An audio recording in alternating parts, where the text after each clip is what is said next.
నమస్తే, నేను Yogita. Welcome to సత్యాగ్రహి. కూర్చొని తింటే కొండలైనా కరిగిపోతాయి. ఇలాగే ఇష్టారాజ్యంగా ఉచితాలు ఇస్తూ పోతే ఆఖరికి ఆ కుబేరుడైనా సరే ఉపాధి హామీ పథకం కింద మట్టి తవ్వడానికి కూలి పనికి పోవాల్సిందే. ఏంటిది? ఏదైనా ప్రతిపక్ష పార్టీ నేత ప్రెస్ మీట్ పెట్టి రేవంత్ రెడ్డికి ఇచ్చిన కౌంటరా, లేక ప్రతిపక్ష టీవీ ఛానల్స్ లో జరిగే రాత్రిపూట చర్చల డైలాగా? కానే కాదు. సాక్షాత్తు తెలంగాణ అత్యున్నత న్యాయస్థానం, రాష్ట్ర హైకోర్టు ధర్మాసనం రేవంత్ రెడ్డి సర్కార్ను ఉద్దేశించి చేసిన సంచలనాత్మక, చారిత్రాత్మక వ్యాఖ్యలేంటో ఇప్పుడు చూద్దాం. ఉచితాలు ఉచితాలు ఉచితాలు, ఓట్ల కోసం, సీట్ల కోసం పరిమితికి మించిన జనాకర్షణ పథకాలను ప్రకటించేసి ఆ తర్వాత నిధులు లేక చేతులెత్తేస్తే పరిస్థితి ఎంత ఘోరంగా ఉంటుందో తెలంగాణ హైకోర్టు విడమర్చి చెప్పింది. ఏకంగా ఆర్థిక అత్యవసర పరిస్థితి ముంగిట రాష్ట్రం నిలబడే ప్రమాదం ఉందని హెచ్చరించింది. అసలు high court judge justice Nagesh Bhimapaka కోపం ఏ స్థాయికి చేరింది? ఐఏఎస్ అధికారి సందీప్ కుమార్ సుల్తానియా కోర్టు బోనులో నిలబడి ఎందుకు చెమటలు కార్చాల్సి వచ్చింది? రేవంత్ సర్కార్ ఉచితాల పిచ్చిలో రాష్ట్ర ఆర్థిక క్రమశిక్షణను ఎలా గాడి తప్పించింది? ముందుగా అసలు విచారణ ఏంటి, కోర్టులో ఏం జరిగిందో తెలుసుకుందాం. కంటోన్మెంట్ బోర్డుకు ఇవ్వాల్సిన 33.42 కోట్ల నిధులను తక్షణమే విడుదల చేయాలని ఏకంగా 2 ఏళ్ల క్రితం, అంటే 2024లోనే హైకోర్టు ఆర్డర్ ఇచ్చింది. కానీ 2 ఏళ్లు దాటినా పైసలు లేవు, పాపం నిధులు రావు.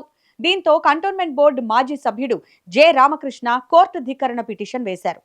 తీరా కోర్టు పిలుపుతో ఆర్థిక శాఖ ముఖ్య కార్యదర్శి, సీనియర్ ఐఏఎస్ అధికారి సందీప్ కుమార్ సుల్తానియా స్వయంగా విచారణకు హాజరయ్యారు. ఆయన కోర్టు ముందు నిలబడి, అయ్యా, మే నెలలో 24 కోట్లు ఇచ్చేశాం, మిగతా డబ్బులు 6 నెలల్లో వాయిదాల పద్ధతిలో కడతాం అని చెప్పారు. ఇది వినగానే జడ్జికి ఒక్కసారిగా ఆగ్రహం వచ్చింది. 2 ఏళ్ల క్రితం కోర్టు తీర్పిస్తే వాయిదాల పద్ధతిలో పైసలు చెల్లిస్తామనడం ఏంటి అని మండిపడ్డారు. ప్రభుత్వం చేస్తున్న వరుస తప్పుల వల్ల ఐఏఎస్ అధికారులు రోజు కోర్టు మెట్లు ఎక్కాల్సి వస్తోంది. అధికారులను జీవితాంతం జైల్లోనే ఉంచే పరిస్థితిని ఈ ప్రభుత్వం తెస్తోంది అని ధ్వజమెత్తారు. ఒక్క సందీప్ సుల్తానియా పైనే 100కు పైగా కోర్టు ధిక్కరణ కేసులు పెండింగ్ లో ఉన్నాయంటే, ఒక్కో అధికారిపై ఏకంగా 3000 నుంచి 4000 కేసులు పడుతున్నాయంటే రాష్ట్రంలో పాలన ఎంత గొప్పగా సాగుతుందో అర్థం చేసుకోవచ్చు. రేపు ఎవరు సీఎం అయినా ఏమీ చేయలేని నాశనమైన ఆర్థిక పరిస్థితిని సృష్టిస్తున్నారని కోర్టు తీవ్ర వేదన వ్యక్తం చేసింది. ఇక ఉచిత పథకాల రూపురేఖలను, ప్రభుత్వం చేస్తున్న అనాలోచిత విధానాలను ఉద్దేశించి హైకోర్టు న్యాయమూర్తి వేసిన పంచులు, సెటైర్లు నిజంగా ప్రతి ఒక్కరి కళ్లు తెరిపించేలా ఉన్నాయి. న్యాయమూర్తి జస్టిస్ నగేష్ భీమపాక ఏమన్నారో తెలుసా? రాష్ట్రంలో నిలబడితే డబ్బులు, కూర్చుంటే డబ్బులు ఇచ్చినట్టు పథకాలు నడుస్తున్నాయి. నిజంగా పేదవాడికి ఉచిత పథకాలు, బియ్యం, సహాయం అందించడాన్ని ఏ రాజ్యాంగము తప్పుపట్టదు, ఎవరు కాదనరు. కానీ ఇక్కడ అర్హతల పరిశీలనేది, నిబంధనలేవి? చేతిలో ఐఫోన్ పట్టుకొని, జేబులో యాపిల్ వాచ్ పెట్టుకొని, పల్సర్ బైక్ వేసుకొచ్చి రేషన్ షాప్ ముందు ఉచిత బియ్యం కోసం లైన్లో నిలబడుతున్నారు. ఇది సబబైనా? కోటీశ్వరులకు కూడా పథకాలు కట్టబెడితే ప్రభుత్వంపై ఎంత భారం పడుతుంది?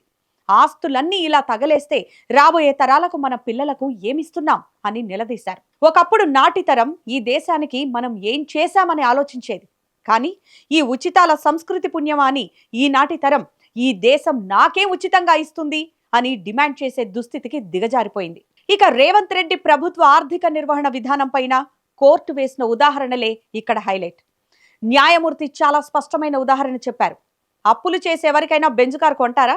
ఎర్ర బస్సులో వెళ్లేవాడు గొప్పల కోసం ఎయిర్ బస్ ఎక్కితే ఆ సంసారం ఎంతకాలం నిలబడుతుంది? తెలంగాణలోని మొత్తం కుటుంబాలు 1,15,00,000 అందులో ఏకంగా 1,03,00,000 కుటుంబాలకు ఉచిత పథకాలు పంచుతుంటే ఈ రాష్ట్రాన్ని ఎవరు నడుపుతారు?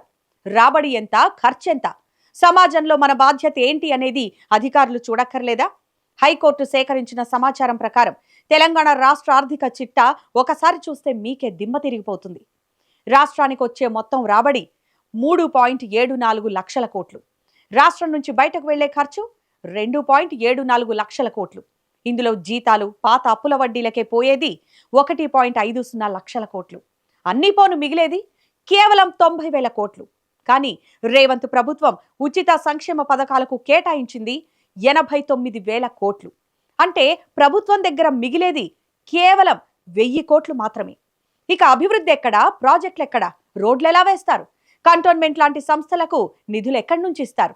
అప్పులు తీర్చడానికి ప్రభుత్వ భూములు, ఆస్తులు అమ్మే పరిస్థితి తెచ్చుకోవడం ధర్మకర్తగా ఉండాల్సిన ప్రభుత్వానికి తగునా అని ధ్వజమెత్తారు. ప్రభుత్వాలు ఎంతసేపు తదుపరి 5 ఏళ్ల ఓట్ల గురించి ఆలోచిస్తున్నాయి తప్ప తర్వాతి తరం భవిష్యత్తు గురించి ఆలోచించడం లేదు.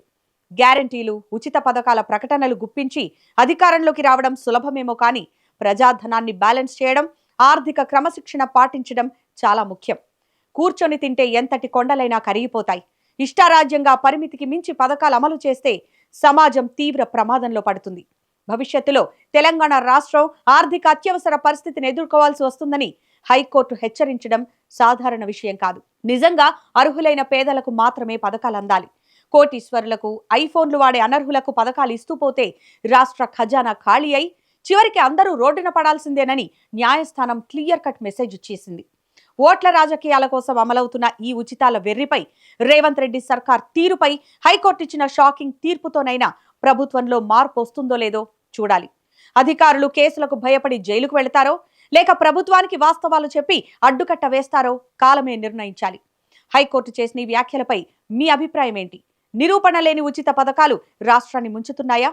ఈ వీడియో కింద ఉన్న కామెంట్ సెక్షన్ లో మీ అభిప్రాయాన్ని తప్పకుండా తెలియజేయండి. అలాగే ఈ వీడియో మీకు నచ్చితే లైక్ చేయండి, షేర్ చేయండి. ఇలాంటి మరిన్ని అప్డేట్స్ కోసం మా ఛానల్ ని సబ్స్క్రైబ్ చేసుకోండి. Thanks for watching.